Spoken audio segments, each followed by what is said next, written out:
C'est bon, on est parti. Du coup, j'ai ramené des gâteaux de chez Paul et Rimbaud. Est-ce que tu bois du vin? Je cherche tous les moyens pour te détendre. T'aimes bien les pâtes à la truffe? Ah oui, s'il y a plus de PQ, c'est la merde. J'aime bien. Bah, en même temps, on va pas réussir à être 47 sur les mêmes, enfin... J'ai aussi des sous de côté, si vous voulez. Bienvenue. Vous écoutez Entre nos lèvres, un podcast qui raconte les vraies histoires autour de la sexualité, mais pas que. Nous sommes Céline et Margot, et aujourd'hui nous accueillons une nouvelle invitée, Carline. Carline a 26 ans, et avec elle nous avons discuté du grand miroir à la danse, des poils et de l'image des femmes que nous renvoyons, des parents qui font l'amour le dimanche matin, des nœuds qui nous parlent et de fasciathérapie, mais surtout de réconciliation. Avant de commencer l'épisode, nous tenions juste à vous avertir que celui-ci racontera une expérience traumatisante et pourrait être difficile à entendre pour une jeune auditrice ou un jeune auditeur, ou pour une personne comme Carline, victime de viol. Si tel est votre cas, peut-être vaudrait-il mieux patienter jusqu'au prochain épisode ou l'écouter à un autre moment, quand vous serez préparé. Pour les autres, on vous souhaite une belle écoute. C'est parti. Alors, est-ce que ça te plaît d'être une femme ? Ça m'a pas toujours plu. Surtout pendant la période où je me suis rendu compte que c'était plus dur d'être une femme qu'être un homme. Mais aujourd'hui, ça va. C'est un peu passé parce que en ce moment, je commence à un peu me réapprivoiser à ma féminité et du coup être beaucoup plus à l'aise avec ça. Je me suis réapproprié mon corps d'abord. En fait, je suis quelqu'un qui est beaucoup dans la réflexion et beaucoup dans sa tête. Et depuis que je suis toute petite, j'ai été tout le temps dans ma bulle, tout le temps à lire des livres, vraiment dans les concepts et dans les idées. Et donc, c'est comme si, pendant longtemps, mon corps était là pour transporter ma tête. Et le fait de me réapproprier ma féminité, c'est de me dire que je suis un corps plus une tête. Et pas juste une tête qui a un corps pour vivre, quoi. Donc il y a eu une très très longue démarche de vouloir être mieux dans ma peau et mieux dans mon corps pour me sentir mieux. Et t'as fait quoi pour ça ? Donc j'ai commencé la danse, un sport que j'ai toujours aimé mais que j'avais jamais vraiment fait de manière régulière.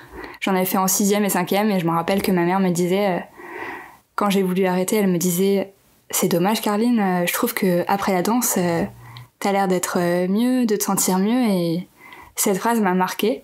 J'ai quand même arrêté la danse, mais cette phrase m'a marquée parce que je me suis dit, il y a peut-être un truc en fait. Peut-être que c'est vrai que ça me fait du bien et en plus j'ai envie d'essayer, j'adore danser en soirée, donc on y va. J'ai commencé les cours de danse et je pouvais même pas regarder mon corps dans le miroir parce que c'était vraiment trop dur de voir mes mouvements en fait. Regarder mon corps statiquement, c'est ok, hein, avant d'aller me doucher je le vois tout le temps. Mais le voir bouger, voir que je suis pas forcément comme je voudrais être, que je peux pas faire les mouvements comme les danseurs pros, que je peux pas faire les chorés comme je voudrais. Du coup, c'était un peu dur au début et c'était un peu ce test du miroir à la danse qui m'a aidé à me rendre compte de l'évolution, de voir que maintenant, j'ai envie de me regarder danser parce que j'en ai besoin pour progresser. Du coup, maintenant, tu t'entends bien avec lui, ton corps ? Ouais, je pense que je m'entends bien avec lui. Je l'écoute plus.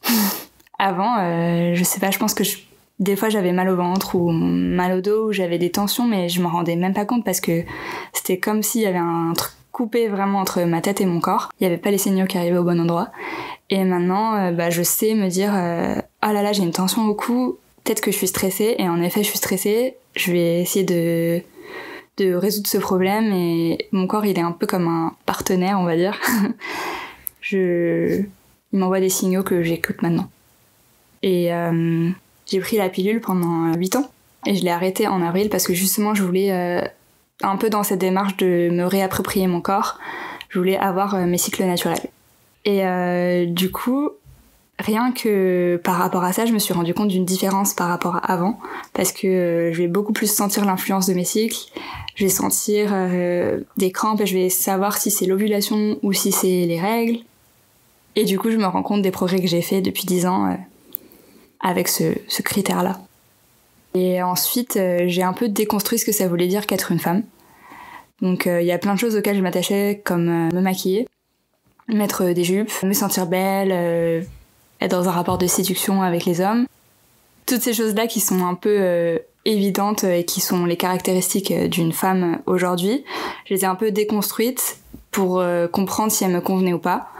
Et après, du coup, construire ma propre vision de la féminité. Et à partir de il y a pas si longtemps, de quelques mois, du coup, je commence à me dire, ok, moi, je vais être une femme comme ça. Et là, je suis plus à l'aise avec ça. Et du coup, c'est quoi pour toi être féminine maintenant ? Maintenant, alors, c'est en cours.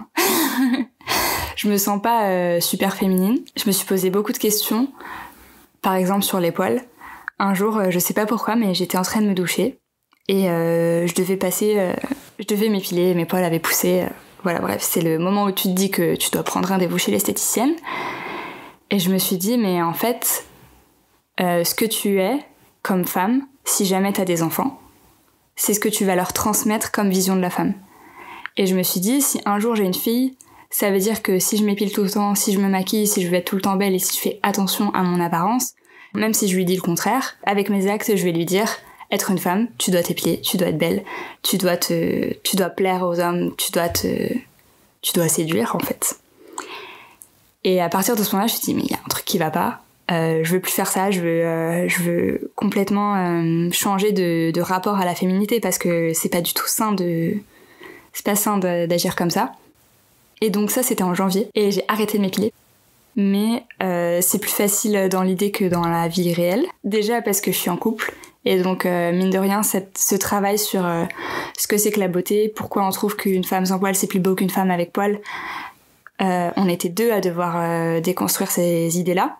À la fois c'était dur, mais c'était cool d'être deux parce que du coup c'est comme si j'avais embarqué mon copain dans cette aventure poilue et que je lui avais dit viens, je m'épile plus et on verra comment c'est. Il était grave fier de moi. Genre il m'a dit que maintenant quand il voyait des femmes dans le métro avec des poils, il se disait ouais, elles sont trop badass et tout, c'est trop stylé.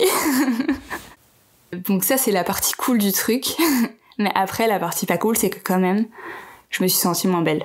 Et je me suis sentie moins bien dans mon corps et j'ai développé des mécaniques pour cacher mes poils alors que c'était pas le but c'était de les accepter. Donc voilà, c'était déjà compliqué de parler de ma démarche à mes amis, j'ai mis beaucoup de temps à faire mon coming out de poils, on va dire, même avec ma sœur, avec ma mère. Ma mère par exemple ça m'a traumatisée parce qu'une fois je lui ai dit en fait j'étais en train de me confier à elle et je lui disais c'est trop dur vraiment de garder mes poils parce que les gens je vois qu'ils trouvent ça pas beau et du coup moi aussi ça me bloque et j'ai peur de montrer. Et après elle m'a dit fais voir, je lui ai montré et là sa réaction c'était non mais c'est horrible. Du coup j'étais en mode mais maman t'es mon allié ou t'es pas mon allié, merde.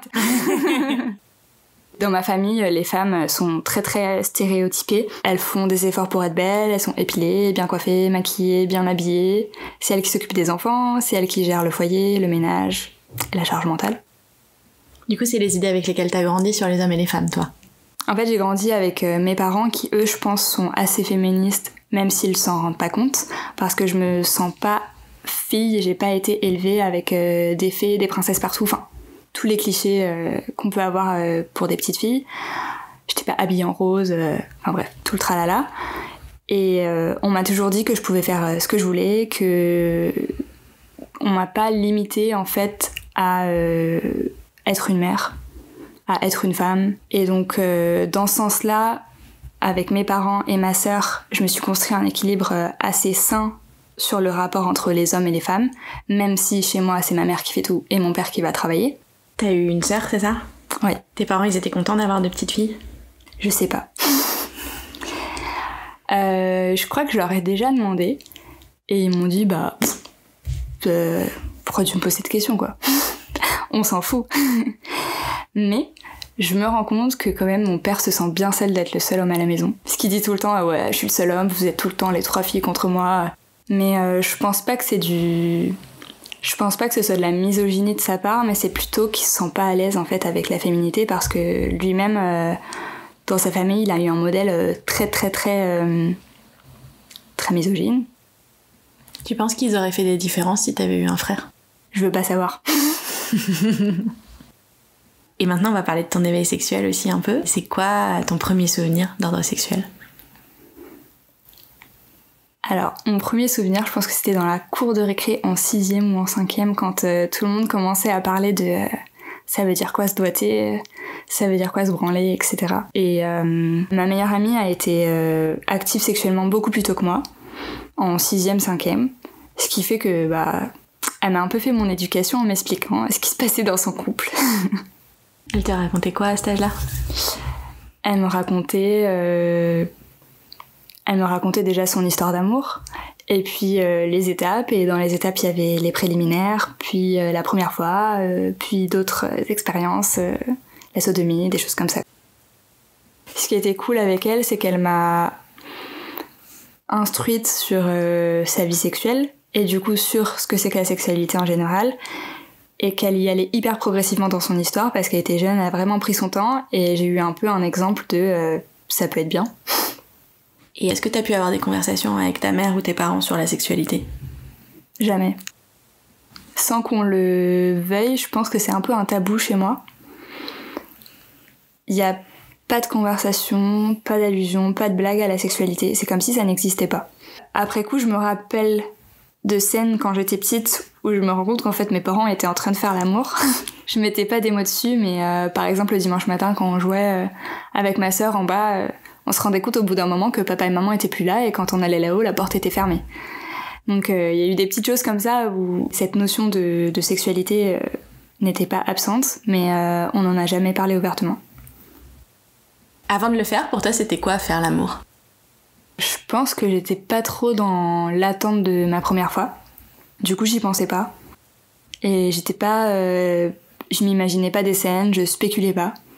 J'étais vraiment dans l'esprit de me dire que quand ça arrivera, ça arrivera. Et pour l'instant, je me sens à l'aise avec mes désirs, je me sens à l'aise avec mes fantasmes, avec d'autres garçons de ma classe. Et du coup, je me posais pas la question. Et ta première fois, du coup, ça s'est passé comment ? Alors, ma première fois... Bon, déjà avant, ma vie sexuelle, elle a commencé pas par une première fois, mais par des préliminaires. Ce qui, pour moi, était mes premières fois, mais sans que ce soit la première pénétration. Avec un copain que j'aimais, et ça se passait très bien, et j'ai kiffé. Ensuite, je suis partie en vacances avec des amis en camping, et c'est là que j'ai eu ma première fois, même si j'aime pas l'appeler comme ça. Dans ce camping, on était un groupe de 3-4 filles, et on était chez les parents d'une des filles, et on avait rencontré un groupe de 3-4 mecs. Donc évidemment, dans le groupe, on s'est toutes trouvé un mec. Et ça a duré 3-4 jours où on allait voir les bandes de mecs, et on passait les soirées avec eux, voilà.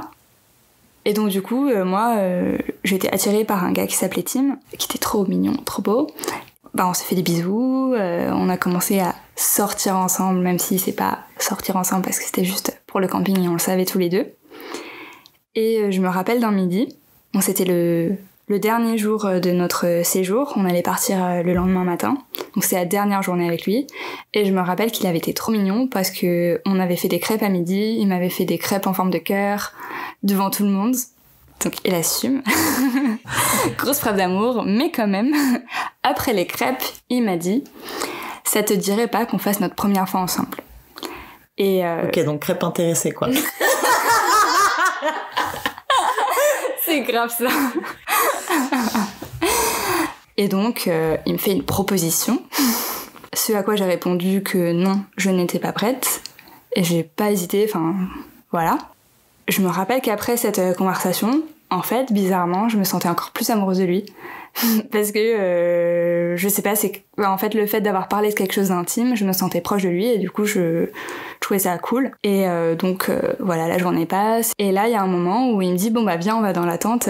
Et moi, je lui dis, oh, ok, trop cool, on va passer un moment tous les deux, on va passer un moment intime, ça va être cool. Et là, dans la tente, je me rappelle plus, mais au début, on parlait...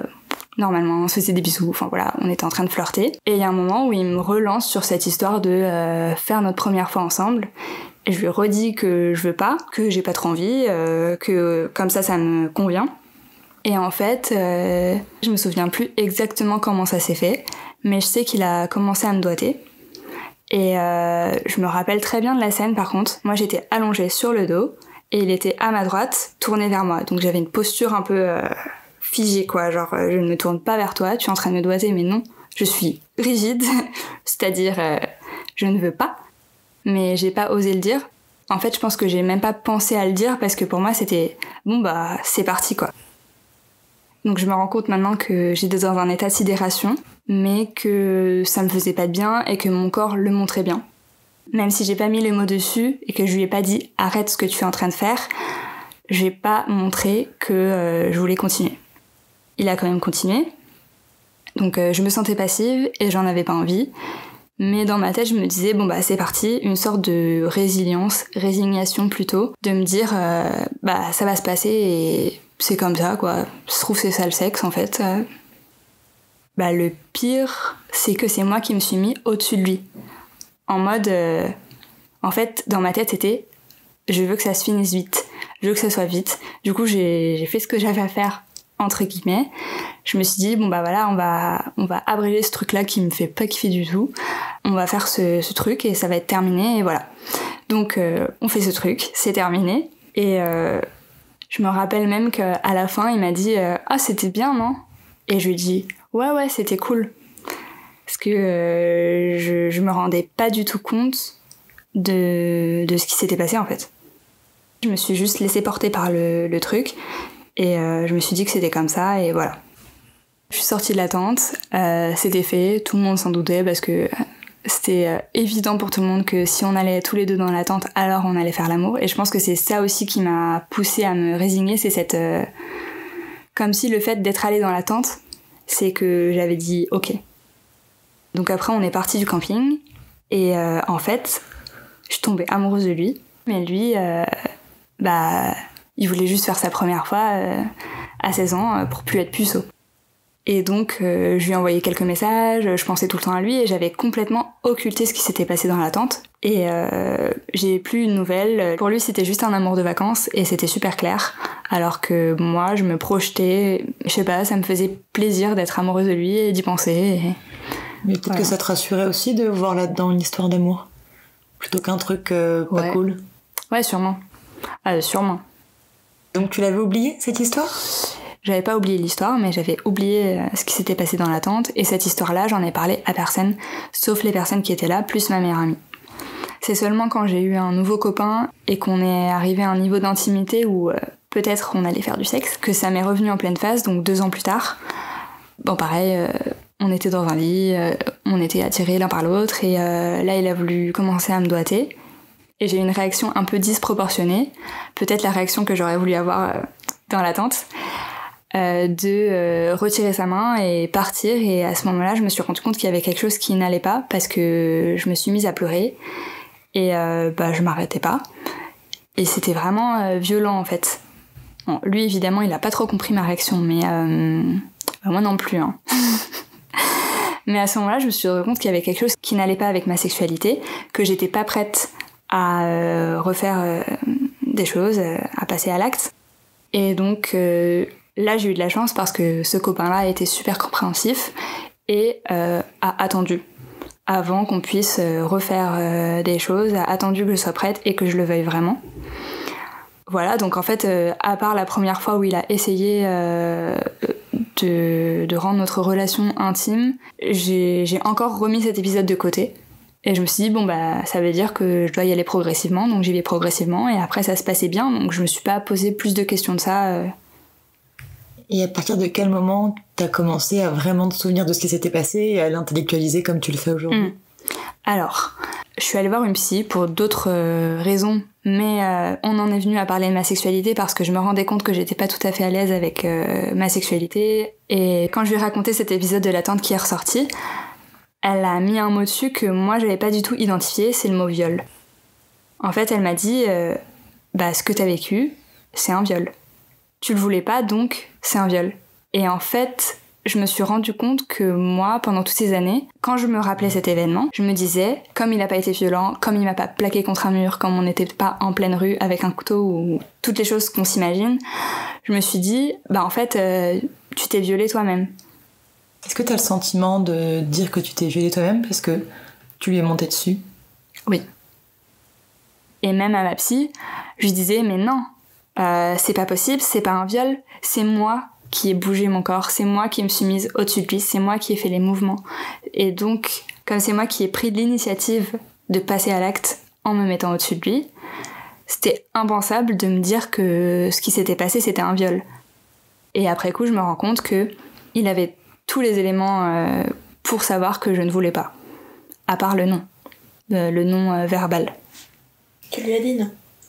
Oui, je lui ai dit non. Avant. Mais en fait, je me suis dit que comme je lui ai pas dit non dans l'attente, mais que je lui dis non avant, bah c'est comme si j'avais pas dit non sur le coup. C'est maintenant, après 10 ans, c'était il y a 10 ans, que je me rends compte que bah, je pouvais pas dire non. J'étais pas capable de dire non, même si je voulais le dire. Mais ça, quand j'ai vu ma psy pour la première fois, j'en étais pas encore consciente. Et donc du coup, il y a eu plusieurs séances où c'est là que j'ai eu vraiment de la chance d'être tombée sur elle, où elle m'a vraiment dit que je n'avais aucune part de responsabilité dans ce qui s'était passé. Et donc surmonter cette prise de conscience de ce qui m'était arrivé, ça a été assez long parce que j'ai dû défaire plein de mécanismes que j'avais mis en place et des mécanismes qui faisaient que pour moi la sexualité c'était pas ouf quoi. Du coup j'ai dû apprendre à, même si par exemple on était en plein acte, d'un coup je sentais que ça me faisait mal ou j'avais plus envie, arrêter. Alors qu'avant je me serais dit bon bah je finis et c'est bon quoi, c'est pas grave. Et à partir de quel moment tu t'es dit que ça pouvait aussi être chouette de faire l'amour ? À partir du moment où j'ai considéré que je pouvais dire non, j'ai considéré que je pouvais aussi dire oui et que je pouvais aussi prendre du plaisir. Je pense que tous les contes autour de la sexualité féminine qui sont apparus, comme par exemple T'as joui, le gang du clito, enfin il y a plein de comptes comme ça sur Instagram en ce moment, ça m'a beaucoup aidé à prendre conscience que j'étais dans un schéma un peu cliché de je suis une femme et je dois satisfaire mon homme et moi je passe après. Donc ma psy c'était il y a 3 ans. Et après ça, j'ai commencé à faire un gros travail sur moi et aussi avec mon copain parce que, encore une fois, je l'ai beaucoup impliqué dans cette prise de conscience et pour qu'il soit à l'écoute. Et il a été super pour ça parce qu'il y a plein de fois où c'est lui qui m'a dit « Non mais là, Carline, je crois que t'as pas envie. On arrête. » Et donc avec lui, j'ai pu me sentir beaucoup plus en confiance parce que je savais que jamais il voudrait me faire du mal et jamais il voudrait me faire quelque chose que je veux pas. Et donc à ce moment-là, en fait, c'est comme si avec lui, je m'autorisais à dire non. Le sexe, c'est pas toute ma relation et j'ai le droit de pas vouloir faire l'amour pendant 2 mois, 3 mois. J'ai le droit de dire non, j'ai le droit de pas vouloir faire certaines choses parce que je me sens pas prête. Et en plus de ça, il y a plein de choses qui se sont mises en place. J'ai commencé la danse, qui me permettait d'être beaucoup plus à l'aise dans ma sexualité, mais aussi dans ma vie de tous les jours. En parallèle de ça, je suis allée voir une fasciathérapeute pour régler des tensions que j'avais dans mon corps et des choses qui me faisaient un peu mal au quotidien. Et en fait, ça m'a débloqué plein de trucs. Les fascias, c'est un tissu qu'on a tous en nous qui est entre les muscles, les os, les ligaments. C'est un peu ce qui est dans le vide de notre corps et c'est comme une sorte de toile d'araignée géante qui lie toutes les parties de notre corps. Donc ces fascias, ces tissus, ils peuvent être tendus et ils peuvent créer des nœuds. Donc souvent quand on dit qu'on a un nœud quelque part dans le corps, parfois ça peut être un nœud qui est dans le fascia. Et les fascias, c'est aussi cette chose qui fait que par exemple, parfois, tu vas avoir un nœud dans le dos, mais ça va te faire mal dans le cou. Parce qu'en fait, tes différentes parties de ton corps sont liées par les fascias. Ce qui était assez drôle avec elle, c'est que déjà je me sentais très très proche d'elle parce qu'on s'est vite compris et je me suis sentie en confiance, donc je me suis vachement ouverte à elle et c'était beaucoup plus facile de travailler ensemble. Par exemple, c'est marrant parce qu'à la 2e séance, elle a commencé à me masser le bassin et là, elle a senti une tension de fou dans mon bassin. Et elle a trouvé ça bizarre et elle m'a dit je sens une super grosse tension dans ton bassin. Est-ce que tu sais pourquoi ? Et là j'ai pu lui expliquer que je savais pourquoi parce qu'il y avait eu cet événement-là et que je pense que ça m'avait bloqué à cet endroit. Et donc avec elle on a pu travailler sur les différentes parties de mon corps et débloquer des choses qui étaient en fait des blocages psychologiques. Même si moi j'avais avancé de mon côté et j'avais une sexualité épanouie, finalement mon corps il était resté un peu marqué et c'était pas forcément libéré. Elle dit que si tu vis un événement traumatisant, si tu te confrontes pas à cette chose-là et si tu fais pas un travail sur toi-même pour l'accepter, ton corps il va le stocker quelque part. Et du coup, en fait, avoir fait cette fasciathérapie, ça a vraiment conclu cette reconquête de mon corps, ou conquête parce que je l'avais jamais vraiment habité, parce que je suis devenue consciente en fait des différentes parties de mon corps. Et du coup, est-ce que t'as conscience de ton corps pendant l'amour ? Oui, je me force à être consciente de mon corps pendant le sexe, même si c'est pas la chose la plus naturelle. Parce que l'attitude la plus naturelle, c'est l'attitude de femme, qui est de faire attention à l'autre, faire attention à ce que l'autre ait du plaisir, à ce que l'autre et du désir aussi, et pas forcément à se poser des questions pour nous. Et du coup, je fais gaffe maintenant à pas faire ça et à me dire que moi je suis responsable de mon désir et de mon plaisir, et mon partenaire est responsable du sien. À chaque fois qu'il se passe quelque chose, je me demande est-ce que j'aime ou pas. Si j'aime, on continue, si j'aime pas, on arrête. Ouais, j'ai cette démarche d'essayer de faire gaffe maintenant. Des 5 sens, lequel pour toi est plus lié à la sexualité ? Je me rends compte que le toucher c'est le plus important pour moi. Parce que j'ai besoin de me sentir dans l'intimité avec quelqu'un, de me sentir proche de lui, et j'ai besoin de le sentir physiquement, concrètement, c'est-à-dire qu'on se touche. Et par exemple des positions comme la levrette, j'aime moins parce que on se touche pas. Est-ce que tu crois que t'as besoin d'être amoureuse pour faire l'amour ? Oui. Et ça, j'en suis sûre, encore plus avec ce qui s'est passé avec ma première fois / viol, parce que je me rends compte que j'ai vraiment besoin d'être en confiance avec la personne pour réussir à me dévoiler, à me mettre nue, à lui confier mon corps, entre guillemets. Qu'est-ce que t'attends de ton partenaire ? Je pense que j'attends de mon partenaire, sexuellement, une sorte de réciprocité. C'est-à-dire que maintenant, j'ai plus envie d'être dans le schéma classique, entre guillemets, où on fait l'amour par pénétration, il jouit et ça se termine. Je me rends compte que ce schéma-là, il me convient pas spécialement. Donc j'attends de mon copain que lui se rende compte que ce schéma n'est pas équitable et qu'il me fasse plaisir aussi. Est-ce que tu tombes facilement amoureuse ? Du coup, non, parce qu'il y a vraiment, encore une fois, cette nécessité pour moi de me sentir vraiment en confiance et d'avoir une relation super proche et intime avec quelqu'un pour être vraiment amoureuse et être plus que simplement attirée par cette personne. Et est-ce que parfois t'es attirée par d'autres personnes que ton conjoint ? Oui. Je suis dans une relation classique monogame et ça me convient très bien, mais ça veut pas dire que je suis pas attirée par d'autres personnes. En fait, quand j'étais en couple, longtemps j'ai cru que si j'étais attirée par quelqu'un d'autre, alors c'était la fin de mon couple, ça n'allait pas et j'avais pas le droit. Alors qu'aujourd'hui, je vois pas la chose de la même manière. Quand je suis attirée par quelqu'un d'autre, ça m'arrive et on est super open sur le sujet avec mon copain parce qu'on est tous les deux conscients que c'est normal d'être attiré par d'autres personnes, mais ça met pas en danger forcément notre couple. Du coup, ce que je me dis quand je suis attirée par d'autres personnes, déjà je kiffe cette sensation. Je cherche pas spécialement à le provoquer, mais c'est quand même agréable d'être attirée par quelqu'un. Et donc quand ça m'arrive, je me rends très bien compte que je suis toujours amoureuse de mon copain, je suis toujours attirée par lui. Il y a juste cette autre personne qui m'attire et je me dis cool, je suis vivante. Est-ce que t'as des couples qui te servent de modèle ? Ouais, mes parents, je pense. Ah, leur histoire, elle est trop cool déjà. Ils se sont rencontrés quand ils avaient 18 ans. C'était un peu leur première histoire d'amour. Et je les sens toujours amoureux. Et pour toi, c'est quoi l'amour ? Pour moi, aimer quelqu'un, je pense que ça veut dire lui vouloir du bien. Et au-delà de lui vouloir du bien, vouloir lui faire du bien. Et maintenant, c'est la question de la fin. Alors, pourquoi est-ce que tu as voulu venir nous parler de tout ça et qu'est-ce qui était important pour toi ?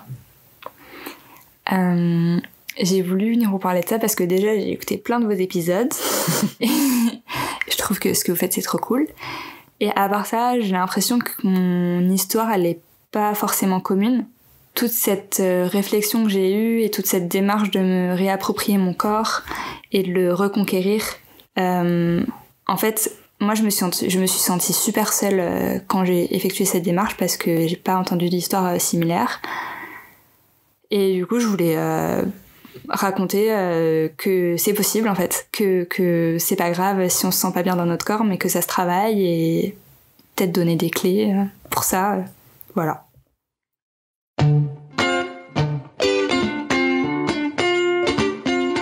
Pour ne pas rater le prochain épisode d'Entre nos lèvres, abonnez-vous à ce podcast. Vous pouvez également nous suivre sur Instagram, Facebook et Twitter, @entrenoslèvres, ou sur notre site internet entrenoslèvres.fr où nous écrivons aussi. Et n'oubliez pas de vous inscrire à notre super newsletter. Tous les 15 jours, à l'annonce du nouvel épisode, on partage avec vous 5 chouettes recommandations. Des livres, des films, des articles tout ce qui nous a plu ou touché ces derniers temps. Promis, c'est cool. Ah oui, et puis le montage et le mixage de cet épisode ont été faits par Claire Sarfati et la musique du générique par Martin de Bauer. Allez, à dans 15 jours.